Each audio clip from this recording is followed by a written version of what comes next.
రసజ్ఞులైన సాహితీ మిత్రులందరికీ విభాషన్ రాజేశ్వరరావు నమస్కారం.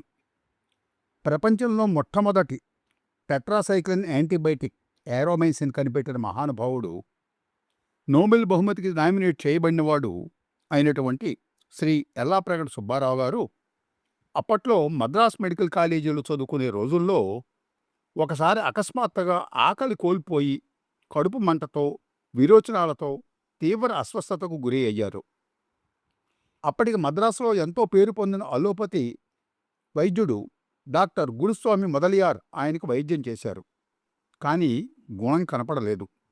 అప్పుడు ఒక ఆయుర్వేద వైద్యుడు దానిని గ్రహణ రోగంగా గుర్తించి కేవలం భృంగరాజ అనే మూలిక సహాయంతో పసర తయారు చేసి మిరియాల పొడి గల మజ్జిగతో దాన్ని సేవించమని చెప్పి 2 రోజుల్లో ఆయనకు పూర్తి స్వస్థత చేకూర్చారు.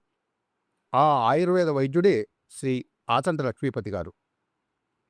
ఆచంట లక్ష్మీపతి గారు పశ్చిమ గోదావరి జిల్లా నెడదవోలు దగ్గరలోని మాధవరం అనే గ్రామంలో శ్రీమతి జానకమ్మ, శ్రీ రామయ్య దంపతులకు 1880వ సంవత్సరం మార్చి 3వ తేదీన జన్మించారు.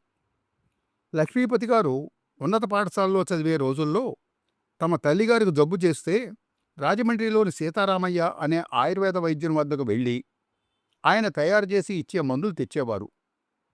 అలా సీతారామయ్య గారి ద్వారా ఆయుర్వేద వైద్యం యొక్క ప్రాశస్త్యం కొంతవరకు ఆయన బాల్యంలోనే గ్రహించగలిగారు. మెట్రికులేషన్ FA పూర్తి చేసిన తర్వాత కొంతకాలం స్థానికంగా తహసీల్దార్ కార్యాలయంలో శ్రీ దౌలూరి ఉమామహేశ్వరరావు గారి వద్ద గుమాస్తాగా పనిచేశారు.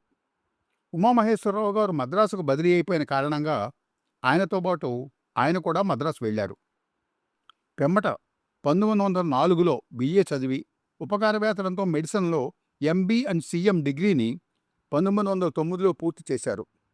1910లో మద్రాసులో డాక్టర్గా ప్రాక్టీస్ ఆరంభించి అతి తక్కువ కాలంలోనే మంచి పేరు సంపాదించుకున్నారు. ప్రముఖ ఆయుర్వేద వైద్య నిపుణుడు పండిత దీవి గోపాలాచార్యులు గారు అప్పటికి మద్రాసులో ఆయుర్వేద కళాశాల ప్రిన్సిపాల్గా ఉన్నారు. ఆయన లక్ష్మీపతి గారిని ఎనాటమీ, సర్జరీ విషయాల్లో బోధనకు తన కాలేజీకి రావాల్సిందిగా ఆహ్వానించారు. ఒక వంక బోధిస్తూనే ఇంకొక వంక 1914 నుండి 1919 మధ్యలో గోపాలాచార్యులు గారి శిష్యరికంలో MBCM ఆయుర్వేద కోర్సు కూడా పూర్తి చేశారు లక్ష్మీపతి గారు.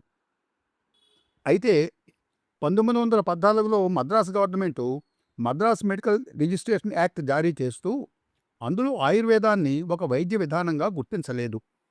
ఇందుకు నిరసనగా లక్ష్మీపతి గారు అలోపతి వైద్యునిగా రిజిస్టర్ చేయించుకునేందుకు నిరాకరించి ఆయుర్వేద వైద్యునిగానే ఉండిపోయారు.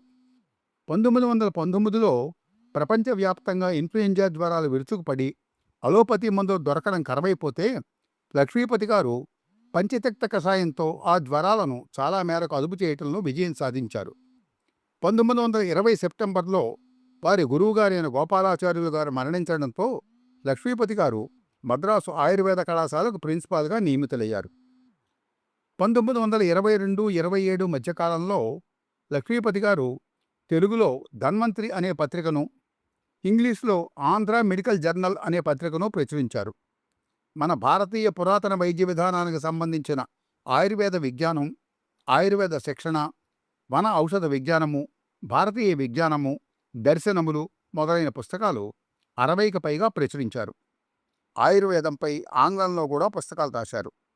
ఈయన రాసిన జీవశాస్త్ర సంగ్రహము, అంటువ్యాధులు, చలిజ్వరము, కలరా, అపస్మారము మొదలైన పుస్తకాలు ఆయుర్వేద వైద్య శిక్షణా తరగతులకు అప్పట్లో పాఠ్య గ్రంథాలుగా నిర్ణయించబడ్డాయి.